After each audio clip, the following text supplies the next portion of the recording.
ہم سال 155 عیسوی میں اسمرنا کے بشپ پولیکارپ کی موت کا ایک بہت گہرا تجزیہ کر رہے ہیں۔ وہ ایک 86 سالہ بزرگ تھے جنہیں رومی سلطنت کی جانب سے صرف ان کے عقیدے کی بنیاد پر سزائے موت دی گئی۔ رائٹ، اور خاص طور پر بھارت کے چھتیس گڑھ اور پاکستان جیسے علاقوں میں جو اقلیتوں کے خلاف سماجی اور قانونی دباؤ ہے نا، اس کی واضح نشاندہی کرتا ہے۔ آج ہم ایک ایسی تاریخی دستاویز پر بات کر رہے ہیں جو لگ بھگ 2000 سال پرانی ہے۔ جی، 2000 سال؟ بالکل، لیکن اس کی گونج، میرا مطلب ہے اس کے اثرات آج کے جدید دور میں بھی اتنی ہی شدت سے سنائی دیتے ہیں۔ ہم سال 155 عیسوی میں اسمرنا کے بشپ پولیکارپ کی موت کا ایک بہت گہرا تجزیہ کر رہے ہیں۔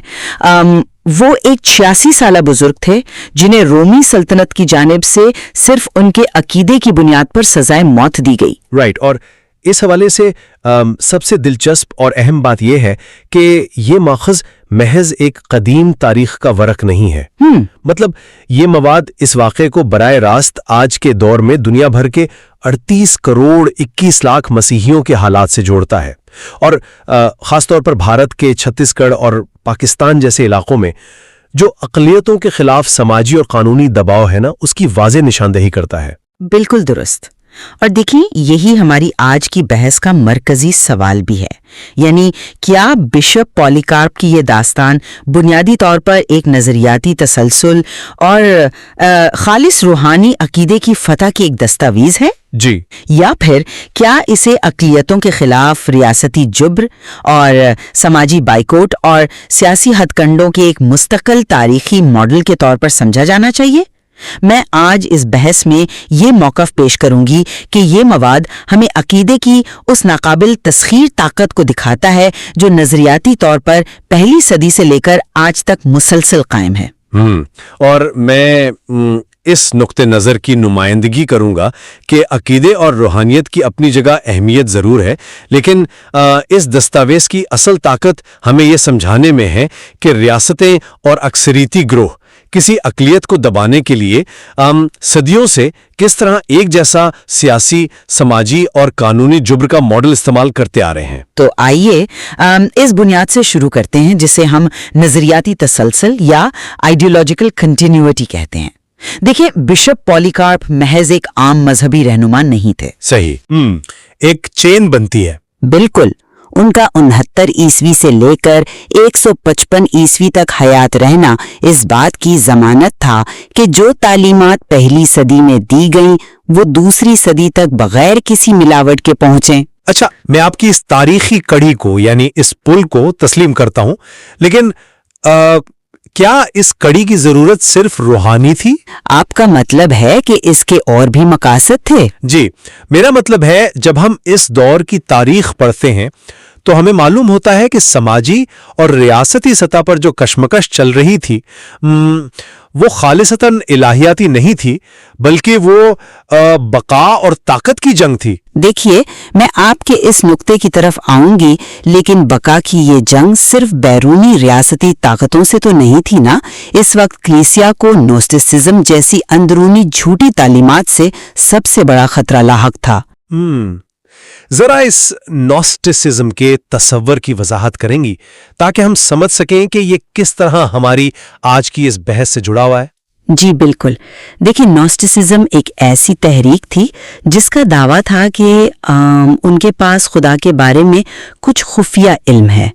یہ لوگ مسیحی عقیدے کو اندر سے کھوکھلا کر رہے تھے، تو پولیکارپ نے ان کا مقابلہ کیسے کیا؟ میں یہاں ایک قانونی تشبیہ استعمال کروں گی۔ اچھا، جس طرح کسی ثبوت یا شواہد کی سچائی کے لیے چین آف کسٹڈی کو دیکھا جاتا ہے نا، پولیکارپ نے بھی یہی چین آف کسٹڈی پیش کی۔ یہ دلچسپ ہے۔ انہوں نے کہا کہ میرے پاس کوئی خفیہ علم نہیں ہے، میں نے براہ راست رسول یوحنا سے سیکھا ہے۔ تو یہ ایک تاریخی اور قابل تصدیق تسلسل تھا، اور ان کا موت کے سامنے کھڑے ہو کر یہ تاریخی جملہ کہنا کہ میں نے 86 سال اس کی خدمت کی اور اس نے میرے ساتھ کوئی برائی نہیں کی، دراصل اسی روحانی بنیاد کو مستحکم کرنے کا ایک بہت بڑا اعلان تھا۔ دیکھیے، یہ چین آف کسٹڈی والی تشبیہ واقعی زبردست ہے، اور میں مانتا ہوں کہ نظریاتی تحفظ کے لیے ان کا کردار کلیدی تھا۔ لیکن میں معذرت خواہ ہوں، لیکن میں اس دلیل سے متفق نہیں ہوں کہ یہ واقعہ بنیادی طور پر روحانی تسلسل کا کیس ہے۔ اچھا، اور مجھے بتانے دیں کیوں۔ آپ جسے خالصتاً روحانی تسلسل کہہ رہی ہیں، وہ دراصل ایک متبادل شناخت کو بچانے کی سماجی اور سیاسی جدوجہد تھی۔ رومیو کو اس بات سے کوئی غرض نہیں تھا کہ پولیکارپ نوسٹکس سے لڑ رہے ہیں یا یوحنا کے شاگرد ہیں۔ تو آپ کے خیال میں رومیو کا اصل مسئلہ کیا تھا پھر؟ کیا وہ واقعی مذہبی عقائد سے مکمل بے نیاز تھے؟ بظاہر ایسا لگتا ہے کہ وہ مذہب کے معاملے میں لبرل تھے، لیکن در حقیقت رومی سلطنت کا پورا نظام پیکس ڈیورم یعنی دیوتاؤں کے امن پر قائم تھا۔ رائٹ، وہ ریاستی مذہب تھا۔ بالکل۔ رومیو کے نزدیک اگر کوئی شخص شہنشاہ کے مجسمے کے سامنے بخور جلانے سے انکار کرتا تھا تو وہ صرف اپنا ذاتی عقیدہ نہیں بدل رہا تھا، بلکہ وہ دیوتاؤں کو ناراض کر کے پوری سلطنت کو خطرے میں ڈال رہا تھا۔ یہ وفاداری جانچنے کا ایک سیاسی ہتھ کنڈا تھا۔ ریاست کسی بھی ایسی متوازی طاقت کو برداشت کر ہی نہیں سکتی تھی جو ان کے سماجی نظام کو چیلنج کرے۔ میں تسلیم کرتی ہوں کہ یہ ایک اہم تاریخی سیاق و سباق ہے۔ میں اتفاق کرتی ہوں کہ رومی شہنشاہ کی پوجا دراصل ریاست کی وفاداری کا حلف تھا، لیکن اگر رومیوں کا مقصد صرف ریاستی غداری کی سزا دینا اور اپنا دبدبہ قائم کرنا تھا تو ذرا مواد میں موجود پولیکارپ کی گرفتاری کے واقعے پر تو غور کریں۔ جی، وہ رات کا وقت جب فوجی انہیں ایک فارم ہاؤس میں گرفتار کرنے پہنچتے ہیں۔ بالکل، جب فوجی انہیں گرفتار کرنے آتے ہیں تو پولیکارپ کا یہ ایکشن کیا ہوتا ہے؟ وہ گھبراتے نہیں ہیں، وہ بھاگنے کی بالکل کوشش نہیں کرتے، بلکہ وہ ان مسلح رومی فوجیوں کو بٹھا کر کھانا کھلاتے ہیں، پانی پلاتے ہیں اور پھر ان سے 1 گھنٹے کی مہلت مانگ کر دعا کرتے ہیں۔ ذرا اس منظر کا تصور کریں۔ جی، ایک بہت پرسکون منظر پیش کیا گیا ہے۔ رائٹ، یہ ظاہر کرتا ہے کہ صورتحال پر نفسیاتی اور روحانی کنٹرول پولیکارپ کے پاس تھا، رومی سلطنت کے پاس نہیں۔ وہ اپنی شرائط پر موت کو قبول کر رہے تھے۔ ان فوجیوں کا وہاں خاموشی سے کھڑے رہنا اس بات کا ثبوت ہے کہ پولیکارپ کا روحانی قد ریاستی طاقت پر حاوی ہو چکا تھا۔ دیکھیں، میں آپ کی بات سمجھ رہا ہوں، اور گرفتاری کو جس طرح آپ نے پیش کیا وہ بلا شبہ پولیکارپ کی ذاتی ہمت اور سکون کو ظاہر کرتا ہے، لیکن ہمیں تھوڑا حقیقت پسند ہونا پڑے گا یہاں پر۔ مطلب آپ اس واقعے کو ایک رومانی رنگ دے رہی ہیں، جیسے پولیکارپ نے پوری صورتحال کو اپنے کنٹرول میں کر لیا ہو۔ رومیو نے انہیں 1 گھنٹہ دعا کی اجازت اس لیے نہیں دی تھی کہ وہ ان کے روحانی قد سے مروب ہو گئے تھے۔ تو پھر انہیں یہ مہلت کیوں دی گئی؟ مطلب کیا یہ رومی صفاقی اور ان کے غصے کے خلاف نہیں جاتا؟ نہیں، دراصل یہ ان کی صفاقی کا یہ حصہ تھا۔ انہیں یقین تھا کہ اب یہ 86 سالہ شخص ہمارے مکمل شکنجے میں ہے۔ یہ ان کا طریقہ کار تھا، ایک قسم کا نفسیاتی دباؤ بڑھانے کا حربہ۔ اور پھر ذرا اس کے بعد کے منظر پر غور کریں۔ جب انہیں اکھاڑے میں لایا گیا؟ جی، جب انہیں اکھاڑے یعنی ارینا میں لایا گیا تو ان سے کیا کہا گیا؟ ان پر عوام کے سامنے دباؤ ڈالا گیا کہ اپنے خدا کا انکار کرو ورنہ تمہیں جنگلی جانوروں کے آگے پھینک دیا جائے گا۔ کیا یہ صورتحال پر روحانی کنٹرول تھا؟ بالکل نہیں، یہ خالصتاً ریاستی دہشت گردی تھی۔ میں دیکھ رہی ہوں کہ آپ اکھاڑے کی دہشت پر کیوں اتنا زور دے رہے ہیں، لیکن پھر آپ اس واقعے میں موجود ان معجزاتی عناصر کی تشریح کیسے کریں گے جو دستاویز میں واضح طور پر بیان کیے گئے ہیں؟ آپ ان شعلوں کی بات کر رہی ہیں جو انہیں جلا نہیں سکے؟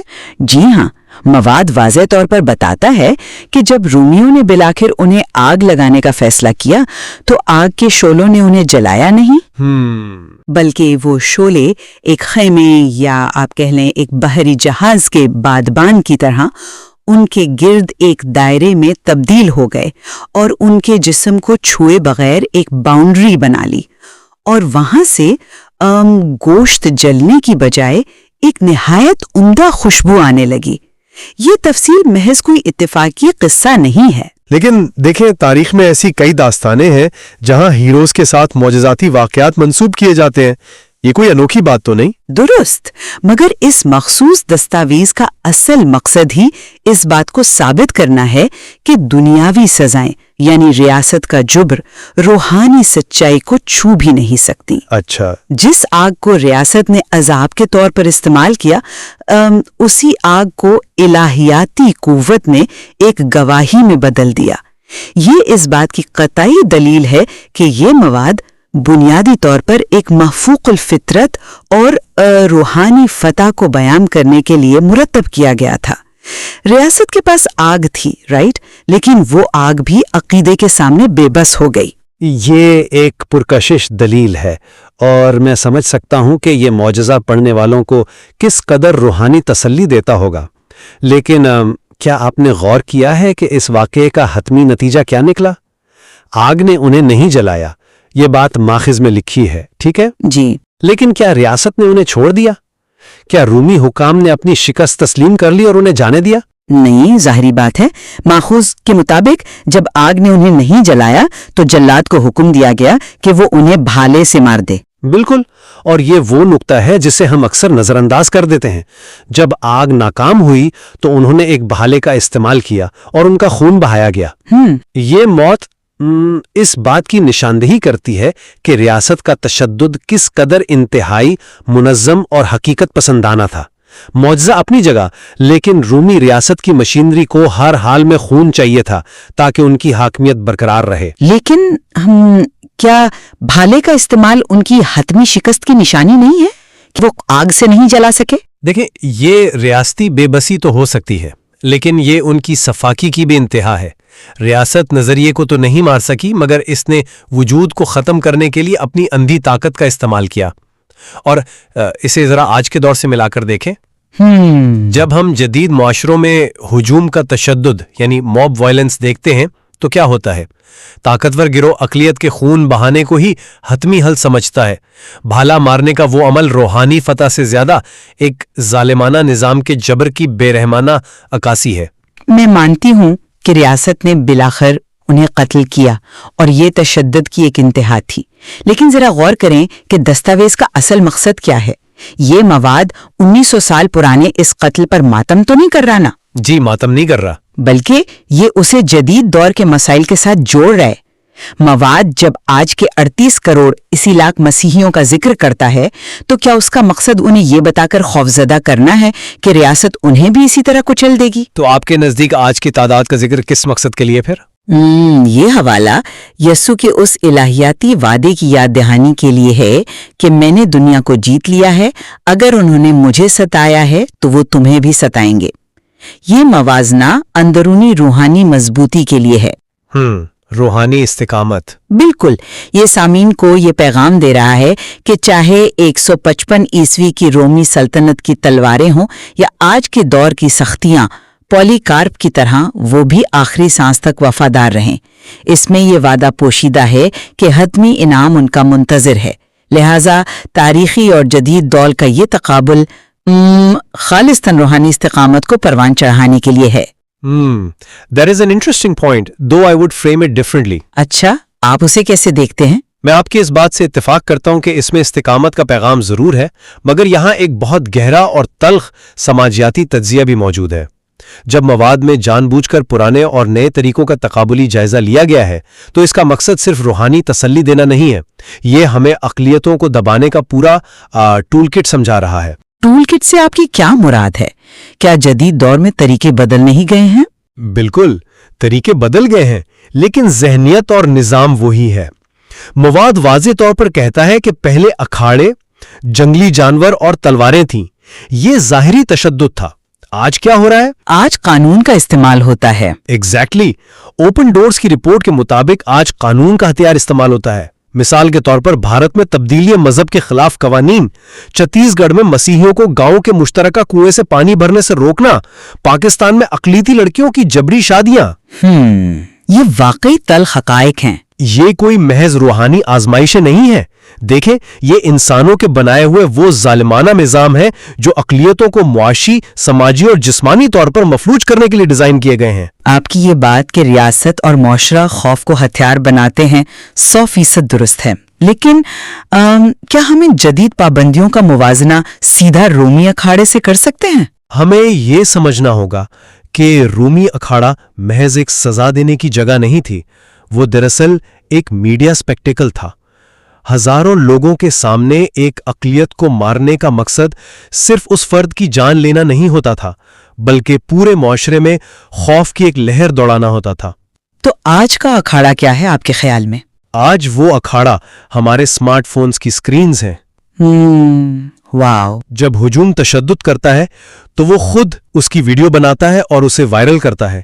جب چھتیس گڑھ کے کسی گاؤں میں داخلے پر پابندی لگتی ہے تو وہ ایک سماجی بائیکاٹ ہے جو پورے علاقے کو یہ پیغام دیتا ہے کہ اگر تم نے ہماری مرضی کے خلاف کچھ کیا تو تمہارا حق زندگی چھین لیا جائے گا۔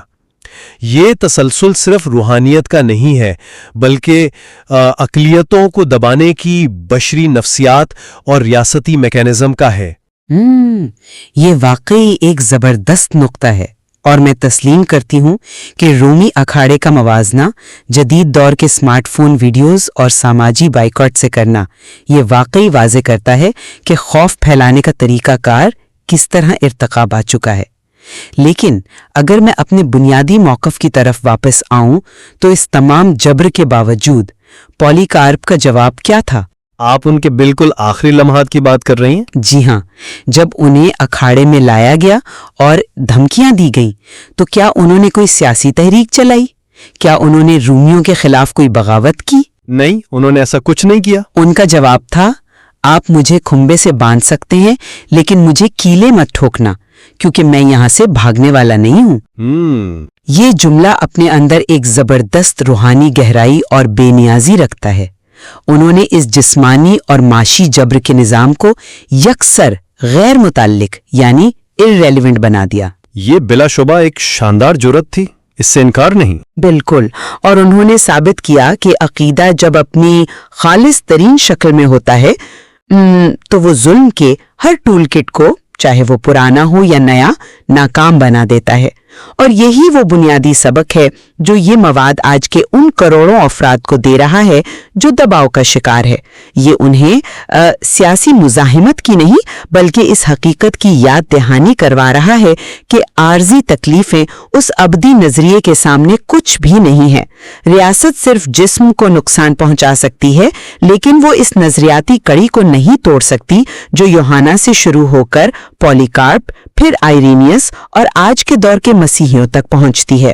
میں آپ کے اس تجزیے کا احترام کرتا ہوں کہ ان کا جواب سیاسی بغاوت کی شکل میں نہیں تھا، لیکن کیا ہم یہ نہیں کہہ سکتے کہ ان کا یہ پرسکون رہنا ہی ان کا سب سے بڑا سیاسی بیان تھا؟ دلچسپ، کیسے؟ سلطنت کے سامنے پرسکون رہنا، موت کو قبول کرنا اور ان کے خوف کے نظام کو مکمل طور پر مسترد کر دینا طاقت کے نشے میں چور کسی بھی حکومت کے لیے سب سے بڑی شکست ہے۔ رومی حکام کیوں بھڑک گئے تھے اور انہوں نے کیوں انہیں بھالے سے مارنے کا حکم دیا؟ کیونکہ ان کی متوقع دہشت کام نہیں کر رہی تھی۔ بالکل، اس لیے نہیں کہ ایک بوڑھا شخص مرنے جا رہا تھا، بلکہ اس لیے کہ وہ شخص ان کی طاقت سے خوفزدہ نہیں تھا۔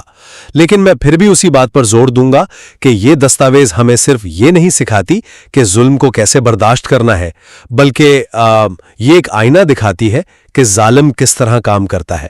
جی، چاہے وہ 155 عیسوی کا اکھاڑا ہو یا آج کے دور میں چھتیس گڑھ میں پانی پر پابندی اور پاکستان میں حقوق کی پامالی، بنیاد ایک ہی ہے، اور وہ بنیاد ہے اکثریت کا اپنی حاکمیت کو برقرار رکھنے کے لیے طاقت کا بے دریغ استعمال۔